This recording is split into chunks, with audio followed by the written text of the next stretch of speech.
Hello everyone, welcome once again in my YouTube channel इनके career academy. तो देखिए अभी हम लोग क्लास 10th के इकोनॉमिक्स को पढ़ रहे हैं और इसमें पिछले वीडियो में हम आपको समझाए थे राष्ट्रीय आय क्या होता है और फिर राष्ट्रीय आय की गणना की प्रमुख कौन कौन सी विधियां हैं।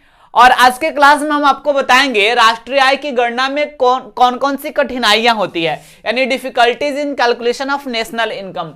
तो देखिए राष्ट्रीय आय की गणना करने में बहुत सारी कठिनाइयां होती है और उसमें जो प्रमुख कठिनाइयां हैं उसकी चर्चा हम लोग करेंगे। तो 3 कठिनाई को आज हम लोग देखने वाले हैं। तो देखिए सबसे पहले कठिनाई तो होता है आंकड़ों को एकत्र करने में, यानी जो डाटा होता है उसको कलेक्ट करने में कठिनाई होता है।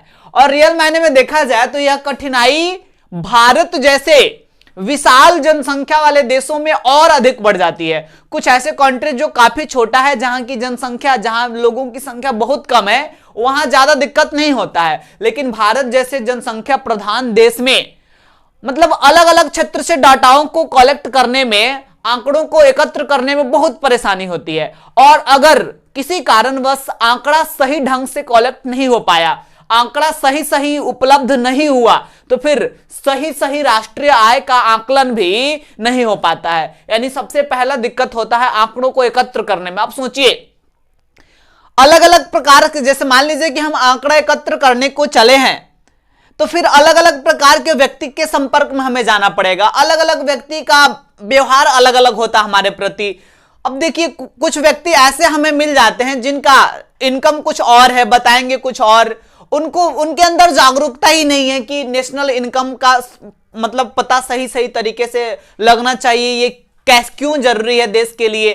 तो काफी परेशानी होती है बिकॉज अलग अलग थिंकिंग के, अलग अलग सोच के लोग मिलते हैं जब आंकड़ों को एकत्र किया जाता है। तो सबसे पहला कठिनाई तो ये होता है आंकड़ों को एकत्र करने में। फिर दूसरी कठिनाई होती है दोहरी गणना की संभावना, यानी डबल काउंटिंग।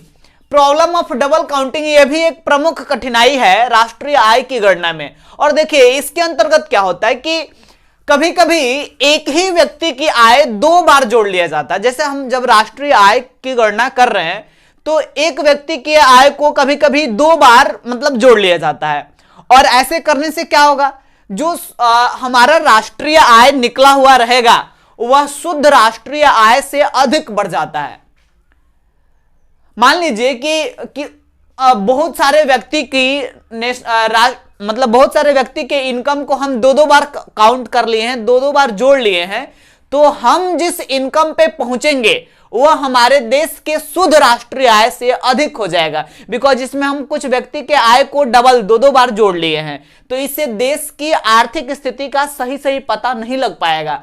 तो यह भी एक प्रॉब्लम बना रहता है कि कहीं डबल काउंटिंग ना हो जाए, दोहरी गणना भी ना हो जाए, यानी इसकी संभावना भी हमेशा बनी रहती है। फिर इसके बाद तीसरा एक प्रमुख समस्या है मूल्य के मापने में कठिनाई। तो देखिएगा मूल्य मापने में कैसे कठिनाई होती है, आप कॉमन सेंस से सोचिए।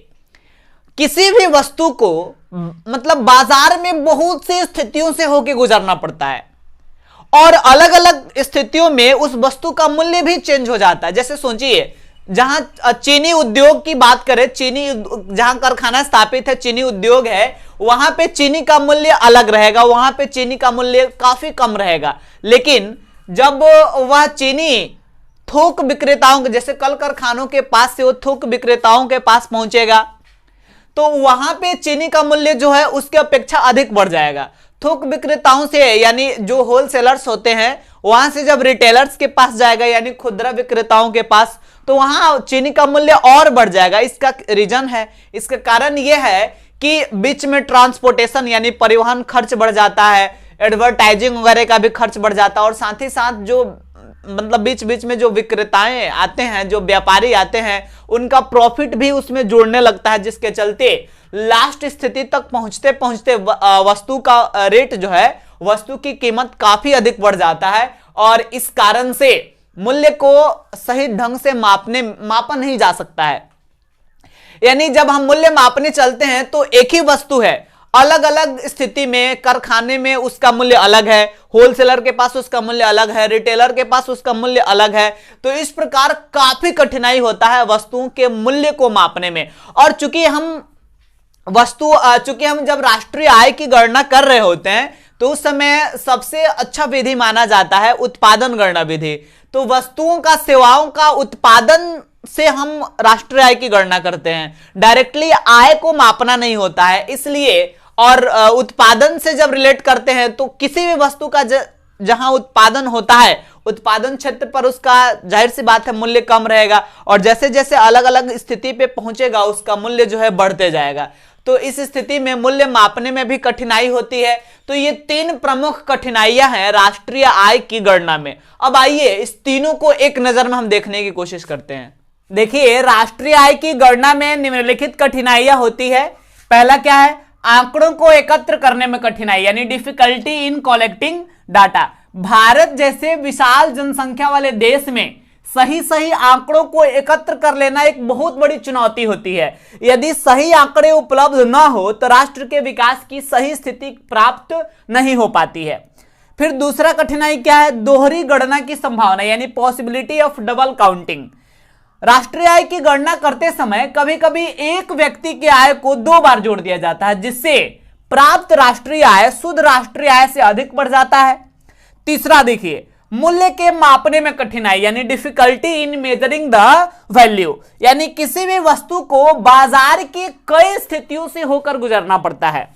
किसी भी वस्तु का मूल्य उत्पादन स्थल पर बहुत कम, थोक विक्रेताओं के पास उससे थोड़ा अधिक और खुदरा विक्रेताओं के पास बहुत अधिक हो जाता है, जिसके चलते ऐसी स्थिति जो है राष्ट्रीय आय की गणना में भ्रामक यानी कंफ्यूजिंग स्थिति उत्पन्न करती है। तो ये सारे कठिनाई होता है राष्ट्रीय आय की गणना में। तो आज के वीडियो में इतना ही रहने देंगे। अगले वीडियो में काफी इंपॉर्टेंट टॉपिक हम डिस्कस करेंगे राष्ट्रीय आय के बारे में। हम आपको बताने वाले हैं राष्ट्रीय आय की गणना के प्रमुख चरणों के बारे में, जिसमें जीडीपी क्या होता है, जीएनपी क्या होता है और एनएनपी क्या होता है, उसको समझेंगे। यहां हम बताएंगे कि जीडीपी हमारे देश का शुद्ध राष्ट्रीय आय नहीं होता है, बल्कि शुद्ध राष्ट्रीय आय होता है एनएनपी। तो फिर जीडीपी, जीएनपी और एनएनपी कैसे निकालते हैं मैथमेटिकली, इसको समझने की कोशिश किया जाएगा।